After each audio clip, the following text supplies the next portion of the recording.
And welcome back to The Factor Uncensored. Well, here's the deal. Finding love after 60, just because you're getting in your older years doesn't mean you can't get out there and hit the dance floor and enjoy the dating scene. Award-winning author Heather Dugan joins us here on The Factor to talk about why love should be timeless. Heather, this new TV show, The Golden Bachelor, has many people over 60 thinking about getting back out there. But I think one of the biggest problems of getting back out there is simply the fear that you don't fit in the dating pool. Right. Well, I mean, the dating pool is changing. I think that as we have destigmatized the online segment of it, which is a big part of the whole experience at this point, I think that there's less fear, or at least there should be less fear. More are putting their toes into the water and finding out that that the water really is fine. You just have to, use it as a tool and approach it with the kind of the due diligence we do with other big things in our lives. And many of the older people who are out there dating or considering dating are always concerned about their kids and what will my kids think? And many times the kids are rooting for them. If you've lost mom or dad, they want you to get back out there because they want you to have someone, right? Right. Ideally, we are building our own good lives and not living for somebody else. And in a situation where, like you're speaking of, where somebody is older and living by themselves, absolutely, I would think the children would be rooting for you to find that way to grow your life in a new way. It's certainly no detriment to the old, the memories of the person that you were with before. It's an opportunity to grow in new ways and to find, new things out about yourselves and maybe even bring new experiences to the larger family.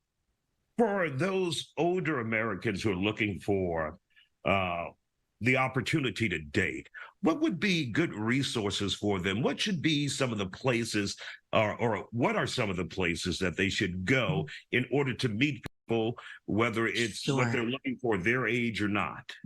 Yes. Okay. And Not I would the first. nightclub, right?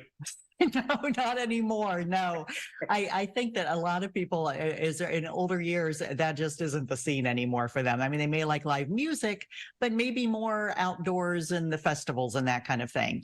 But there are meetup groups. There are opportunities to volunteer. There's a lot of volunteering experiences that also include a social element. I think it is very important to build your general social circle out. And you mentioned my books. I wrote Date Like a Grown-Up first, but you've got to start with that friendship part, which is what I wrote about in the Friendship Upgrade. Because if you build your larger social group, you will be more grounded to make good decisions as you date. And you will also open up more opportunities because you'll have friends to do things with. I think those are very good and important things to keep in mind. So if you're looking to date, I would say first, make sure that you build out your friend zone and then begin to look at the dating end of things, and then find what's available in your community. A good Google search will take you far.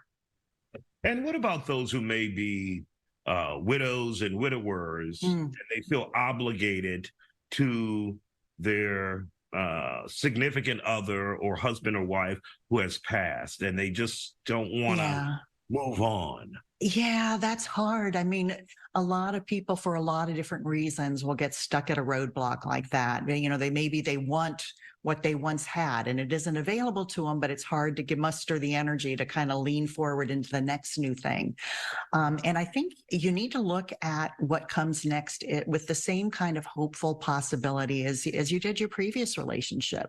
And if it was a good one, you have every opportunity to build and find, that kind of experience again. It will be different. But you are a different person now, too. I mean, you've had the benefit of all these years with the other person. You've grown into, I like to think of aging is not an erosion, but it's an acquisition of all this wisdom you now have and the new possibilities. There's alternatives in how you can live going forward. So I think in examining perhaps your own feelings, how you would feel about your former partner if you lost them and are a widow or widower, you would probably want the very best for them. And I think you have to assume that would have been aimed in your direction as well.